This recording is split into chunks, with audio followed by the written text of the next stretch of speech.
Hey, everybody. Christopher Titus, Titus Podcast. We have an amazing guest today, a guy who I've been following on Twitter for a long time, a guy that rattled the cages of the coronavirus and the anti-coronavirus community when it started. Ladies and gentlemen, Eric Feigl-Ding. How you doing, brother? Hey, how's it going? And I pronounced your name right. Yeah, that's close enough. All right, good.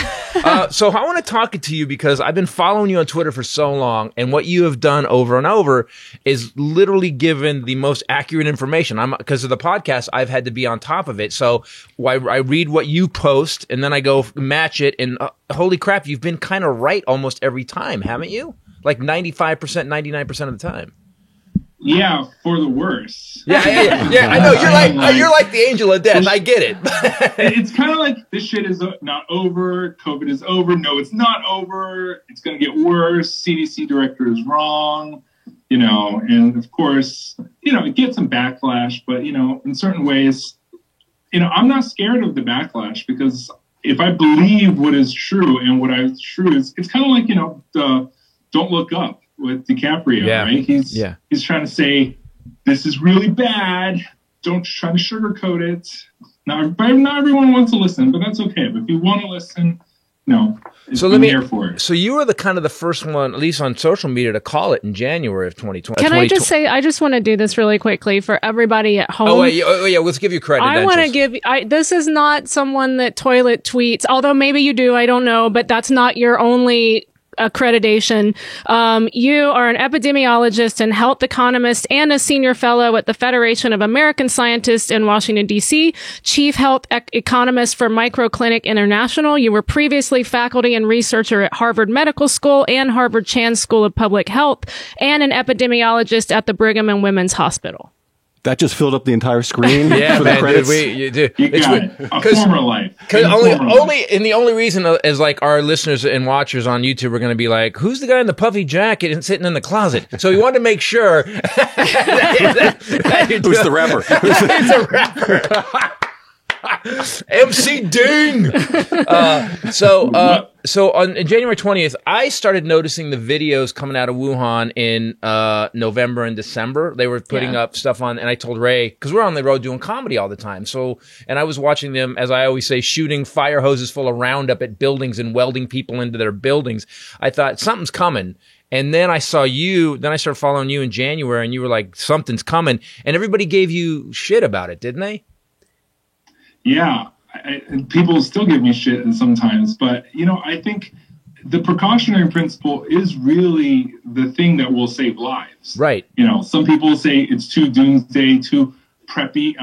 One of those end of times preppy kind of people. But no, I think if you look at all the data, and I have relatives in China, I also have a lot of colleagues and faculty in China who work on these stuff, and I'm an epidemiologist. Right. So when you look at this, it's pretty clear that it was going to get out of control. Because if China couldn't even control it, with all their crazy locked people in a room kind of thing, couldn't get it under control, like the rest of the world was definitely not going to get in control. And by then it was already across the world. It was already in Europe, in US. Yeah, we didn't get it from people from China. We got it from Europe, right? People from Europe came over first. Other than the Washington case, like all the New York outbreak, all that was from Spain and Portugal and Italy, actually, in the spring. So, but if you just say, like the scientific, well, there's some concern, but no one will listen. Right. You use a pedantic voice, no one will listen. You really have to lay it straight for people, like, Holy Mother of God, this is going to be a thermonuclear little bad pandemic. Right. And then people will actually wake up. And I think that early, forewarned is forearmed. And I think people need that early wake up warning, because if you don't say it in the strong enough way, people don't listen and don't react and don't prepare. And the problem is our messaging is all done by people that their entire job is to try to get everybody to like them instead of getting, politicians. I'm kind of glad we were talking about Biden, that he's finally stepping to the mic and going, listen, This is bad. We're screwed. You're talking about voting rights and the variants. I jumped on it after you did, and I started going after it because I said the same thing. I go, if China is letting us have video of all hell breaking loose, that means all hell is going to break loose worldwide. They knew. Now, do you think we have a couple of family members in intelligence, and they have a theory? They have a little bit that it could. Do you think it came out of the lab accidentally? Do you think it was in a wet market? What do you think? Yeah, the lab thing is not my favorite topic because we can't prove anything. Right. Honestly, we have nothing to go on, basically. Right. And, it could be, the worst case, it was, bioengineered bioweapon. But, most likely it was pretty natural. But there could be an in-between. It could be like they captured some bats or captured some animal, and then it leaked out of the lab naturally. So it was a natural virus that leaked out of the lab. And that kind of stuff happens all the time in many labs around the world. So it's not the first time to happen. And I always say this. I think that's possible as well. It could be a lab kind of accidental leak of a natural. And I always say this too. I'm like, if this is the bioweapon they came up with, that makes you a little bit, if you're vaccinated, it makes you a little bit snotty. For 3 years. It's really not the best bioweapon. I think we could probably engineer something better that would take out 80% of the people like that if they needed to, right? Yeah, but, I think what people oftentimes compare, say Ebola. Ebola is like 50% mortality. But the thing is, Ebola doesn't go pandemic in the same way because it kills people too quickly. What you need is almost like a virus that is very contagious. Half the people don't know they carry it asymptomatically, but keep spreading it. And then once it finds high-risk people, it really cuts them down. In certain ways, like the coronavirus here is like the perfect virus for going pandemic because it's harmless and asymptomatic in most people, but in a certain subset of people, it's really bad. And in certain ways, Omicron is that times 5 times 10. But Omicron, by the way, is 4 to 6 times more contagious than Delta, which is already twice as contagious as the Wuhan. So we're talking about something like potentially 10 times more contagious. Wow. And that is something we've honestly have never seen before. It's way worse than measles at this stage. And but even then, it's the contagiousness that actually will ultimately kill more people. And people keep forgetting that. People keep thinking, oh, severe, or now they're talking, oh, it's mild. The mild thing has almost very little impact compared to overall transmission because it can be 50% mild, but it can be it can double every 2 days. So at most, a mild bought you 2 days. Right. Right. So if we have 100, just really misleading. Just to explain to to the people that what you're saying right now. So if we get if Delta infected 100,000 people over a week, 2% died, whatever. Omicron is infecting 2 million people a week, and if you just start, even if it's a little bit milder, it's still going to kill way more people. Yeah, exactly. And, another thing, it's 2 million a day, by the way. It's not 2 million a week in the U.S. 2 million a day. Again, by the way, we're only capturing about 1 in 3, 1 in 4 cases. Right. You're a grim reaper, dude. Out there. and by the way, Delta is 2 to 3 times more severe than Wuhan. So, but we keep talking about Omicron is milder, but we're talking about Omicron's milder than Delta. But if Omicron is just like 30% milder than Delta, but Delta is 2 to 3-fold worse than Wuhan. Oh. At best, we're just slightly back to Wuhan, right? Right. So I think people don't sugarcoat it. Yeah. Thanks for making us all want to lock the doors and stay here now. I had a question about this because they are saying it's milder. It seems like they're basing that on hospitalizations and death. And yet now we have 60-something% of people are vaccinated here in the United States. So wouldn't that skew those numbers and give people a false sense of security as well that aren't vaccinated? So I think people also are misled on Omicron because Omicron has high reinfection and high breakthroughs, right? If you're previously infected, you're not immune, no matter what Rand Paul says. And of course, you have breakthroughs. And the people who have breakthroughs obviously going to have milder cases. Mm-hmm. So that's why hospitalizations, overall look milder. But intrinsically, it's not much milder. If you rewound time back to December 2019, it wouldn't be any milder than Wuhan for sure.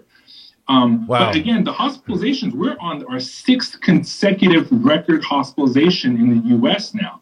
And that's because of this exponential math. You can be somewhat milder, but the exponential math easily swamps it out in 2-3 days. Yeah. And this is the shit show that we're in. And it's a never-ending shit show, if I can correct you. I don't know. I'm hoping it'll end. But the thing is, like, I think the spring will die down. It's going to die down by the end of this month.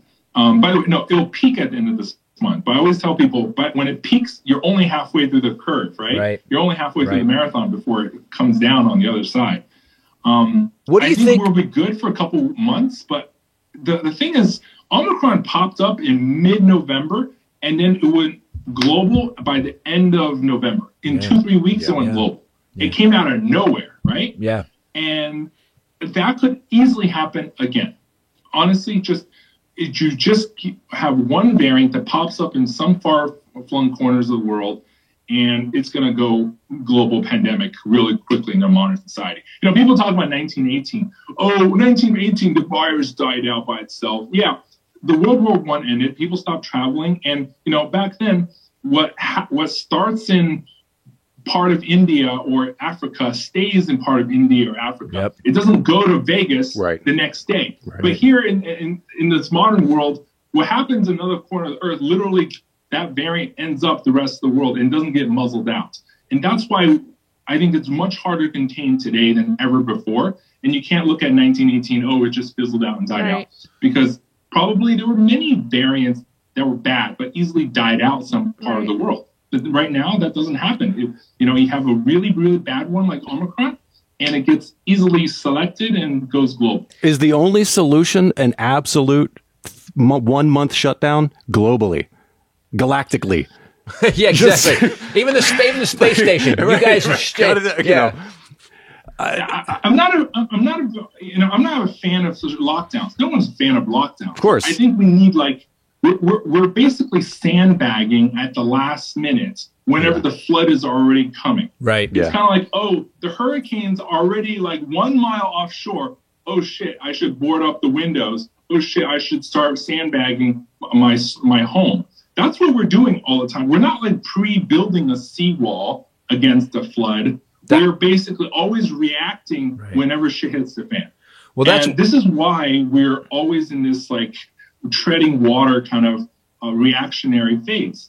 I think we need a high seawall, and the high seawall does not necessarily mean lockdown. The high seawall means we need all of the above, not just vaccines and boosters. We need, the N95 masks for all. We need, I'm a fan of ventilation and air disinfection. Because why? It doesn't care about your personal behavior. It doesn't care about I will not comply or I will comply. It doesn't care about your politics or your vaccine misinfo. The ventilation is opening window. It's disinfecting the air in the HVAC system. It's agnostic of your political beliefs or personal behavior. And it could actually end this pandemic. So with all the testing, masks, vaccines, all these other things on top of ventilation and air disinfection with HEPA filters, I hope you guys have a HEPA filter or something in your studio there. We have I think that is way better in stopping the pandemic than anything else. But I feel like a lot of HVAC guys are anti. So you're bringing the virus in your house just by hiring a guy that does duct work. He's going to put it in and be like, I had an argument with one of them last year when I was installing some UV in my HVAC. But that's the beauty. It's agnostic of your politics, agnostic of your personal compliance, right? And if we had that, and again, it's not just HEPA filters. There's upper air room UV that's actually even more efficient. Opening windows, the solution to pollution is dilution, actually what we say in environmental epi. But it's literally the most important thing. And it's completely been neglected because people keep talking about, oh, it's droplet. Oh, if you don't see anyone, you're fine. And the most annoying thing is when people go into a bathroom and they say, oh, there's no one else in the bathroom. I'm going to take off my mask. Oh, right. Yeah. Oh, but the aerosol stay in the air for like half an hour, 2 hours, 4 hours. Wow. Or they go, airport bathrooms, or they go in a taxi. The Uber driver puts it on when you get in the car, but then the moment you get out of the car, he takes it off. But then, next guy puts it on. That's not really safe. You really have to open the windows and not just pretend that, if you're not 6 feet from someone, that you're safe. And that's I think that's been one of the worst misinformation, this lack of recognition of airborne transmission. No one's talking about that at all. Yeah. Except for us for Molecule. Well, the thing is, there are scientists who talk about it, but they're not heard. Right. Right? And for the most part, the other problem is the true airborne nature of this virus is extremely inconvenient. Because if we recognize it's truly airborne, then all the 6 feet rules, right? Think about how many restaurants, how many malls, how many places have this 6 feet rule? Or, I'll just put up a plexiglass and I'm protected. No, right. That's a joke. Plexiglass is just as much as a joke as, face shields, right? Yeah, because it's always this high. I always think, can it go around or over? No, virus goes straight. Virus always goes dead straight. It's got eyes. Other than a direct sneeze, like the sneeze guards and the salad things, other than the direct sneeze, it doesn't really protect you. And this is where people completely forget that when you breathe the air, you're rebreathing a lot of other people's air. Right. And it's in our schools, it's even more shit show. So Eric, here's the thing. So the problem with what you said about lockdown is a great idea, except once you figure in how human beings act and react, it will never work because people will not do it. No. If people got serious, so we would need 100% participation in a lockdown where everybody did everything exactly right for a month, and even then maybe it wouldn't stop spreading. What do you think about? I knew we were stupid. I say this in one of my new shows. I knew we were stupid. I didn't know we were X Games stupid. How do you see 5.4 or 5.5 million people dying in 2 years worldwide and 800,000 in your own country? And these people have got to come up to you. Have you gotten any death threats or anything? And just like, how do you explain to someone who refuses to believe like the facts?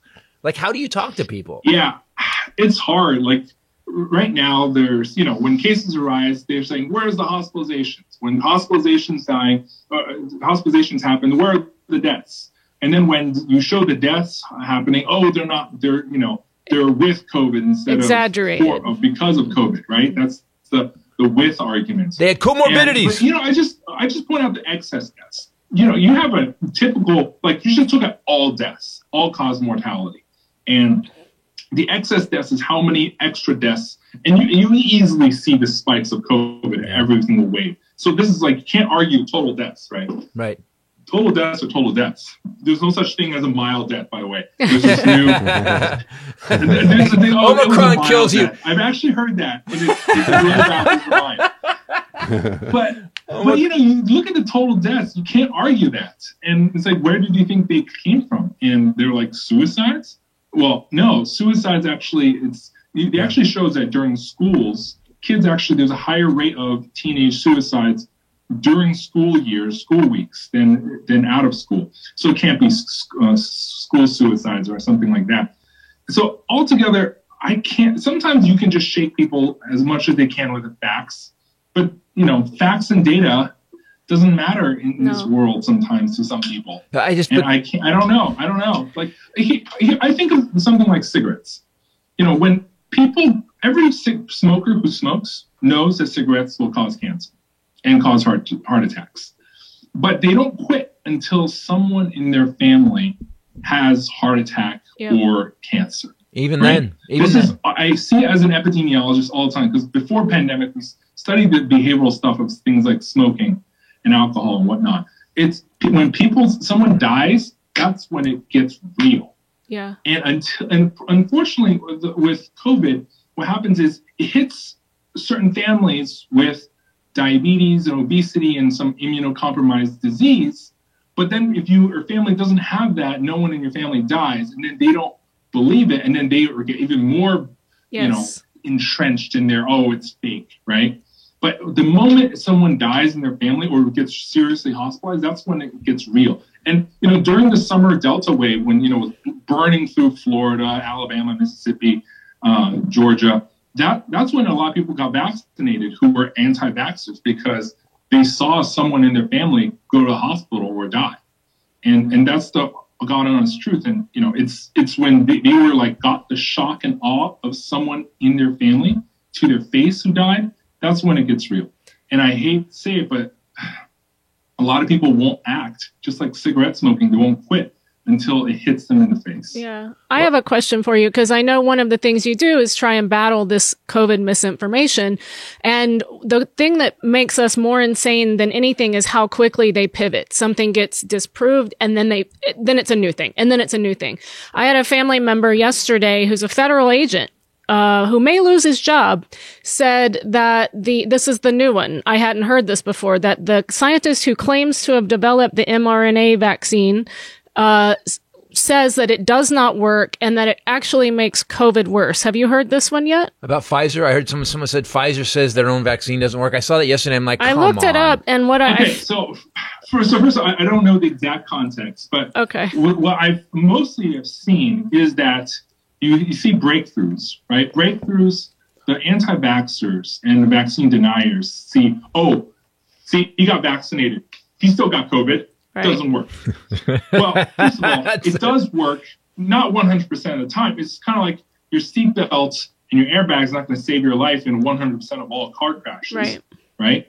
And I think the other thing is hospitalization. It's more like math is really hard for people to accept, but it lowers your mortality risk, hospitalization by 10x, 20x. But there is going to be that one guy out of all your friends who, got vaccinated and got hospitalized, or maybe had died, right? And then the ultra anti-vaxxers will be like, see. Right. But, of course, they don't look at the total stats. This is why, you can find someone who smokes, a pack a day and lives 100. Yeah. You can find some people who smoke. Those outliers. Lives 100 years old. Drank every day. Like George Burns was smoked a pack a day and lived to 99 or 100. Yeah. But, those are outliers. But these outliers to these anti-vaxxers, to them, it proves their point. Right. But it does not if you look at the total data. Right. Well, here's what people don't get. Data is this thing where they're like, Yeah, but here's the thing. We used Riggs. It's so funny because being a stand-up comic, both of us, and dealing with the public all the time, you have to figure out a way to clear it up. And when I remember when they started dropping the word efficacy, and I was like, guys, people are, it's like a word that most people can't even wrap their minds around. 96% efficacy means 96% of the people won't get it. 4 out of 100 are going to get it. And when you said explaining, you actually described our entire country. People don't understand math and don't want to understand. I know you worked at Harvard and you have some elite doctorates. Yeah, you're an elite, but I'm going to listen to the story I read on Facebook that I don't know where it came from. Or podcasts. Yeah, in certain ways, I don't blame people that they don't trust something or because they don't understand it. It's kind of like if you don't understand how some things work, some people just don't trust it. I get that. I get that mentality because I grew up in rural America. I grew up in central Pennsylvania, which is it's an extension of it's Amish country. I was going to say he's Amish. Yeah, and I get that because people in my hometown are the same way. It's like, you're just being elitist. You're just pretend you want to be smarter than me and show off that you're smarter. Yeah. Yeah. Yeah, that's exactly it. I earned it. Yeah. Exactly. I went to Harvard, asshole. Or I tell them, hey, eating bacon and sausages is going to give you diabetes, heart attacks, strokes, cancer, and all this other stuff under the sun. And it's like, well, you just want me to suffer and live like one of those vegans. And, I don't want to live for 100 years old. It's really hard. These people are having a hard life. And the same with smokers. A lot of people who smoke are having a really difficult life. And I think a lot of the elite, urban or suburban elites don't understand that if they've never lived in that world. And to tell them that you have to take away all these things that give them pleasure and joy, whether it's cigarettes or bacon and sausages or normal living like in COVID, it's really hard. And it feels like it's kind of somewhat oppressive. Yeah. And you, of course, will grasp at straws at any, Facebook facts that seems to confirm your, cognitive opinions dissonance about right. a lot of scientists and all that. I appreciate I appreciate you making excuses for him. I really do. But here's the thing. I am a DF student who barely got out of high school. What I did after that, though, is I researched and I worked. And then we got the internet. And now, like, I will cross-check things 15 or 20 times. When people give me, shit on the podcast or the argument that you're wrong, I'm like, no, I can actually back it up with evidence because I'm not a moron. I think we've lost, there's a level of critical thinking we lost. The same people that you're saying that don't put down the cigarettes or eating sausage are the same people thousands of years ago that would throw sticks at the sun. You guys aren't paying attention to the facts. And I think that's what we need to call it. It's what you said at the beginning. It's time to get in their face and go, hey, guys, you're going to get sick or you're going to die or you're going to end up with a lifetime comorbidity because of this. Get serious. And the problem is we need leaders. I know you ran for Congress, right? Yeah, many years ago. Well, I don't want to talk about it. It looks like a bad relationship. No, we can talk about it. It'll just suck up this entire show. The anger and bitterness will flow. And then we'll talk about my ex-wife, and then we'll be 4 hours in. So I just want you to know that I think what you're doing is good. And the way you speak on Twitter and when you're on TV, we need voices that come out and go, listen, this is what's going to happen. Everything you've said that was going to happen has happened. I didn't know when you said Omicron was less virulent. I was like, oh no. And then you compared it to Wuhan and said it's just as bad as Wuhan. Then we're still screwed. Yeah. I have a question about the way things mutate too. So if Omicron went back a little bit on, on mortality, killing people, but it's way, way more infectious, we're still going to kill that many people. Could we have is it going to keep going less, or could we have a mutation that could twist it? And this is a really good question. And I first of all, I agree with you that, I think there's a lack of, fact checking and just, acknowledging the reality of this world that a lot of our politicians delude their base into. So in terms of what's going next, I think there is like a fork in the road. Omicron is either going to be so contagious. So here's the optimistic. It's going to be so contagious that no other variant comes ever close enough to displacing. Like, it'll float in the background, right? But most people have developed immunity because it'll burn through the forest until there's nothing left to burn and everyone's been infected. And it's going to be hanging in the background. And nothing is ever going to match the infectiousness of Omicron, so nothing will displace it. Remember, Omicron displaced Delta because it's more contagious. Right. That's the optimal situation, and then it becomes like the common cold. That's possible. I don't think that is I don't think it's more than 50% likely, because on the flip side, we know that for example, last year in England they did a prevalence of the antibodies. 90% of people in April of last year were already infected. 90% of people had a COVID antibodies. Wow. And then, of course, they got vaccinated. So probably it was well over 95%. But yet, England still had huge waves later that summer. England still having a huge wave, and hospitalization wave now. A record kids hospitalized, record pediatric deaths. And so what happens is there's waning. Just like vaccines wane, and by the way, boosters wane too. I haven't pointed out that too much, but just like vaccine and boosters wane, your natural immunity from infection also wanes. And we've seen this with Omicron. If you had alpha, beta, or delta previous infection, your neutralization in your blood against Omicron is nil. It's nil. And the same thing could happen next time. You could have another variant that is as evasive as Omicron, and your previous immunity was against Wuhan and against Delta and against Omicron, but not against the new thing. And all it takes is one unlucky outbreak somewhere in the world. Again, and the virus is so silent that half the people don't know they carry it. Someone goes on a trip, spring break, catches it, goes back to Europe or the US, and all hell breaks loose again. And that's the big unknown. So I think in certain ways, we'll be good for in the spring, it's always kind of pretty lower risk because, it's not too hot. People aren't going to AC. It's not too cold. People go inside to share the heat. In the spring, it'll be good. But I think when summer comes and fall comes again, I don't know. I wouldn't bet money more than 50% odds that we have the optimal outcome. I think there is a really high chance that a really bad break. Again, Omicron emerged literally in 2-3 weeks and then went global, right? It was crazy. It could easily happen again with another strain.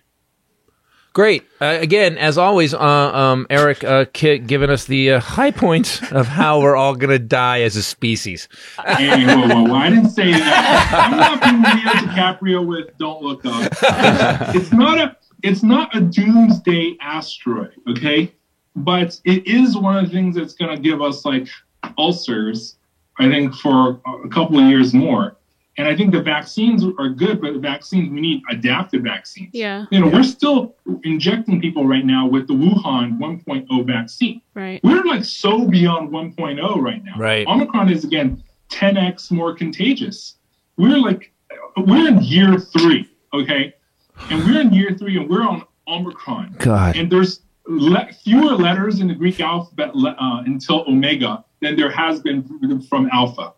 And I think Omicron is not going to be the last. Anyone who says Omicron is going to be the last variant of concern is just talking out of their ass. So we just have to be realist and prepare. Right. And there you go. Build a high seawall instead of always, boarding up the one mile from when the hurricane's going to hit, or the sandbagging whenever the river's already rising. That's what we got to do. Is there any work behind the scenes going on for an adaptive vaccine?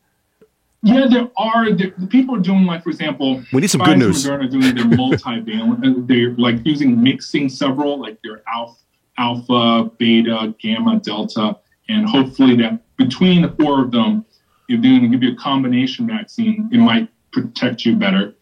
There's the Walter Reed has the ferritin nanoparticle, which, by the way, that vaccine, very promising. It's like a buckyball with like 24 sides and many different variations. But it's a horrible name. Every anti-vaxxer is going to say something about magnetic or nanoparticles. Yeah, nanoparticle. Ferritin nanoparticle vaccine. They're injecting Bill Gates directly into you at this point. And then there's a few other vaccines, like with like really cheap vaccines. What we need is like cheap, because all those Pfizer Moderna vaccines are like $10, $20 a dose. Wow. You can't vaccinate the world with that kind of price. We need like $1 vaccines. And these $1 vaccines, you can easily produce them like huge volumes, even faster than you can produce insulin. And those are the kind of vaccines that's going to save the world. These $1 vaccines that you can quickly adapt, build a huge batch overnight and ship them out to the rest of the world in under a month. That's what we need, not this 6 month development, expensive $10, $20 vaccine. Is that an mRNA? Is that they're because they're going to adjust it? They can go in and adjust it fast. I think we should. Yeah, but the mRNA is still a very expensive technology. It's really slow and requires these super below freezing vats and cold chain that we can't. We can't have that in Africa. So you need something. We need something that you can go to a 7-Eleven and just put a cup under, fill it with vaccine and drink. We need something like that. We need something where it's something like super high volume, super easily injectable, or it's just something like a nasal thing. Mm-hmm. There's some nasal ones in development too. But I think at the end of the day, it's like cost and logistics of production. And mRNA is just so difficult to produce and ship around the world. What about that pill? $1 vaccines. What about the pill? Will that have any effects on the next variant, or is that still just a reactive? So the pills, by the way, Molnupiravir, it's like only 30% efficacy. I say efficacy for your audience, reduces it by 30%. So instead of 10 people going to the hospital, it's 7, right? Reduced by 30%. That's how we should explain to people. Wow. And by the way, the Molnupiravir could also cause cancer potentially. Oh, shit. Entirely sure yet. So glad we had you on. I know, I'm sorry. I gotta be the realist here. Jesus. You didn't ask me to come here to sugarcoat your No, No, you're right. You're right. You are the Clint Eastwood. You are the Clint Eastwood of epidemiology. We need a cigarette. What kills more people? What kills more people is transmission. You balloon the number of people infected, that kills more people. So Paxlovid is kind of like the mild thing. Yeah, it will be like milder, right? But again, does that stop transmission? The pills don't stop transmission because they're given to you after you're already sick. Right. And the pills pharma's going to price gouge the hell out of these pills. And how many people can be able to get them? We can't even get enough of these rapid tests to every American. And by the way, rapid tests shouldn't be $25 for a 2-pack. They should be free or should be $1. In Europe, you go to Europe, go any pharmacy. If you can either get them for free if you're a citizen, or you can buy them for $1. So I have boxes of these, like literally 50 of them, for literally $1 each. Wow. And you can't do that anywhere in the world. But in America, you can't do that anywhere in America. But in America, the people charge like $10, $20 for one of these rapid tests. If rapid tests, which should be less than $1 each, people are upcharging 20x, 10x. These drugs, pharma's going to price gouge them, and most people who need them, a lot of the minorities who are high risk, they're not going to be able to get them. And again, they don't stop transmission. So if it doesn't stop transmission, like ventilation does, then it's not going to bring the end. It's going to just, soften the blow to hospitals. Let's talk about what you just said. It's interesting because we have models worldwide of healthcare that works. We have models worldwide in some of the best countries in the world that are democratic, capitalistic, and yet their healthcare system still works. And we pay 52% taxes in California, and their taxes are no fucking higher. So why can't we seem to get? Although California did actually just step up their game a little bit on healthcare. I just don't understand. It's all money. It's all money. We've become these. Look, I don't mind anybody making money. I like making money. I always tell people in my other life, I'm a health economist. The thing with, for example, if you see a new iPhone, it's too expensive, $800, you're going to pass, right? I'm going to skip that upgrade. But if your mom, your sister, your brother, your daughter has cancer, you would pay every single cent that you own to save his or her life. Right. Right? We went through that. That's the nature of healthcare. Healthcare is not a widget. It's not like a want. If supply and demand doesn't follow the same thing with healthcare, because you will literally pay everything you own to save someone's life. Yeah. And that's why pharma can price gouge you. It is the most price gougeable thing because healthcare is a need. It's not a want like an iPhone widget, right? And this is why this price gouging is literally out of control in the U.S. And the for-profit model for healthcare is a very perverse model. It's in certain ways, it's eugenics if you can't afford it. Because you can't afford that shit, well, guess what? You're going to die. Yeah. You can't afford that cholesterol medication. You can't afford that high, expensive heart attack drug, stroke drug, cancer drug, hepatitis drug, which some of the hepatitis drugs is over $100,000 for a course. Wow. If you can't afford it, tough shit. That's, it's kind of like, you ever watch the movie Elysium, right? You have the super rich people. Yep. And you have the super poor people. And the super rich get everything that they need and they want, but the poor can never afford it. And of course, they have huge mortality. That's the world that we're kind of entering if we have keep up this for-profit healthcare model. Because healthcare is a want, it's a need. Healthcare is a need, not a want. And you would literally bankrupt yourself to save your family member. And in certain ways, that's the ultimate price gouging, the most callous price gouging. People do all the time. And the funny thing is we can't seem to get, Citizens United just killed this entire country, man, when it came to that. Because once you let the people with the money pay our politicians with their money as much as to do what they want, it's over. I knew it was over. The day I called her, we were driving, and when the thing came down on Citizens United, and I called her, I'm like, it's over. It's over. I go, the next 20 years are going to be a fucking nightmare. And it's true, man. Everybody is just... I just don't understand it. How much money is enough? And Rachel's mom, who had pancreatic and passed, and we went through for 3 years. Ray took care of her. Exactly what you're talking about. Like how much, what? And like her husband just. Thank God they had good insurance. Yeah. Thank God they had good insurance. But you shouldn't have to say that. Thank God I had good insurance. But your point bringing her up. And I always tell people, tell my conservative friends, hey, you know what? You guys always talk about freedom and liberty, but what if you have a job and you depend on that job for insurance, but your child has cancer or diabetes, right? And it's really expensive without insurance. If you had universal health care, your insurance wouldn't be dependent on your job. Right. And you would give you the freedom to quit your job if you have an asshole boss. Right. You have the freedom to quit your job if your boss is sexually harassing or physically harassing or abusive. You can quit your job and start a company as an entrepreneur without risking the life of your child or a family member with cancer or diabetes, it would give you freedom, right? Yeah, like but that, and I think, like, yes, you pay a little more taxes perhaps, but you know what? You get the freedom to say, whatever, I'm out. I want to do my own thing. I don't want to be abused, and I still want to protect my family member with this chronic disease.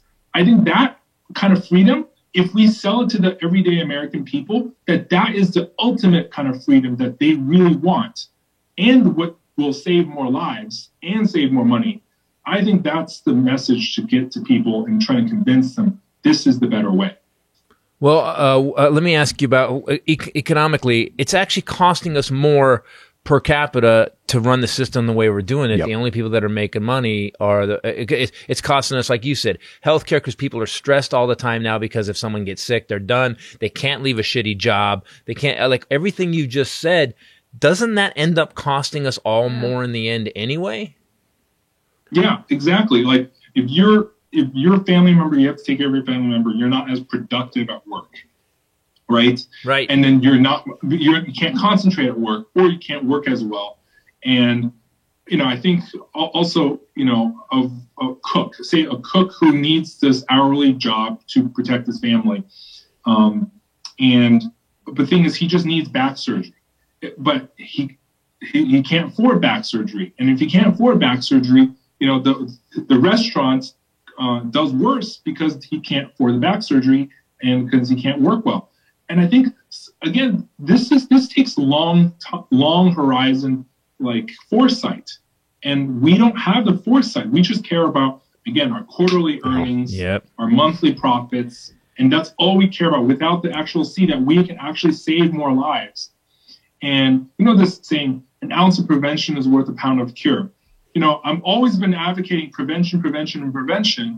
And it costs way more than all these pharmaceutical Paxlovid and all these other drugs, but people don't want to invest in prevention because in certain ways, look, if I install a crosswalk, if 10 people get run over by a car at this busy LA intersection, right? If I install a crosswalk or a sky bridge over it and I save 10 lives, no one thanks me because I don't want to be thanked, but no one is grateful for the taxpayers to paying for that crosswalk or that bridge that saved the lives. And people don't have the foresight to see actually that this saved more lives. This could be the better way. And I think that's our short-sightedness in our society. It's if we change it to, maybe we can get the Republicans, if we go a penny of prevention is worth $10 of cure. I mean, we can put it in financial terms, because what I also don't get is, like, it also holds us back from becoming a world leader in new technologies, because these people have to stay locked into a job. They can't, like you said, go off and come up with this idea that's in their head that they want to invest in. It locks people down to things. And I think that's when you look at America, that's the point. If we had free healthcare, they couldn't control us as well as they do. Not to be conspiracy theory guy, but I love George Carlin, and there's a point where he goes, if you can keep us sick enough where we can't afford to leave what we have to do, then we can't become better. We can't become more productive. And the thing is, it's such a fucking bankrupt system. If you just, I always tell people when they were talking about the coronavirus, and I do a big long bit in my new show about it. Okay, let's map out the whole Bill Gates thing, and I walk them down this ridiculous thing that there's a satellite connected to the chip in your head that's connected to the computer at Microsoft Central Computer, where Bill Gates and his baby blood drinking pedophile elites are now tracking you while you do what? Take your kids to school? But the reality is, with this healthcare thing, there will be a day where it's just overwhelms the entire system and we're all fucked. It's going to, because eventually all the money will be paid to those people, and it'll just be poor people dying. And this is what I wake up to every morning. I'm sorry. Speeches like this. But you just map it out. You got to map it out. I get you. Like, for example, like I see it with diabetes, because before COVID, I did a lot of diabetes epidemiology.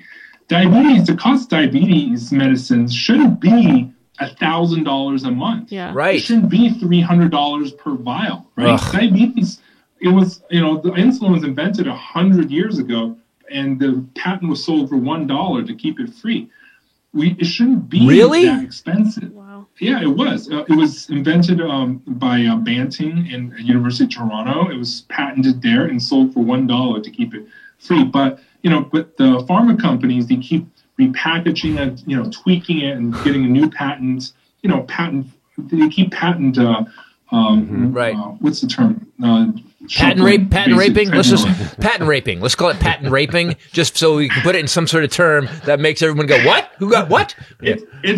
It's horrible. It's despicable. And of course they try to keep out the Canadian. Oh, but you can't trust a Canadian drug because it's made in this far-flung, scary country called Canada. Oh, you can't import these drugs from Europe because Europe, it's full of sketchy stuff. Well, even while most of these drugs, they're paying half to 10 times less than what we pay here in the U.S. It's atrocious. It's just like we're basically walled off in this protectionist bubble, and we can't get it from overseas, and everyone else is paying super cheap prices. A $1 COVID test, meanwhile here, $10 to $15 COVID tests. It's just ludicrous. But we have all these basically, pharma and other various protection barriers to keep the prices high, and we're just worse off for it. I thought we were based in freedom. Aren't we based in? I thought it was all about freedom here. No, doesn't seem so. Wow. And it's wow. So thanks, man, again for sucking out every ounce of hope that I have ever had. You had no hope. I am kidding. Man. I'm trying to inspire people to open their eyes that we are literally being price gouged and price raped here in the U.S. to death. If only they knew what's on the other side of the border, right? Right. If only they knew how cheap COVID tests are anywhere else, then they would not stand for it. But unfortunately, Americans are very insular. A lot of Americans don't watch the world news. They don't know what's going on elsewhere, and they don't have the power to change it because our politicians are very much in the pockets of lobbyists, which are, can we just say, it's legalized corruption. Yes, right? Yeah, yes. It's legalized, basically there's no other country in the world that allows this kind of stuff in the Western world. Right. And those politicians can trade the stocks of those pharmaceutical companies as well. They know what's coming. Oh, yeah, and the trading the stocks. Oh, yes. Yeah. The stock trading. Yeah. I don't even understand. Like, they get all this confidential information. Right. And regularly they have SEC rules that, you cannot trade on non-public info. We'd go to jail. Unless you're a politician. Yeah. Right. Yeah, we'd go to jail. We'd go to jail if we did it. I explained my daughter's 20 and we had lunch and she's in music and she's not thinking. That's the problem is we have to kind of get everybody to focus. The great thing about Europe is that, and in some of the other countries, is their youth is actually focused on this. Our youth is not focused on this. Our youth is focused on, and so I had to explain to my daughter, I said, and she's smart enough to get it. I go, all right, listen. So they know where the contracts are going, how much money they're going to spend on the next technology and infrastructure. And I go, and then they're allowed to buy stock. And before I could finish, she goes, wait. That's bullshit. They can just they know what's coming, and I said, "Yep," and we can't. Yeah. We go to jail. And dude, here's the thing I want to thank you for. And this is what I love about you on Twitter and follow you on Twitter. What is give us your Twitter? Dr. Eric Ding. Yeah, Dr. ERICDING. I will let you know this, people. It will always be truthful. It may rattle your cage sometimes, where you're like, "What?" He's also very funny. I highly recommend this follow, Dr. Eric Ding. Most important question of the day. And it could save a lot of lives. Who is your all-time favorite musician or band?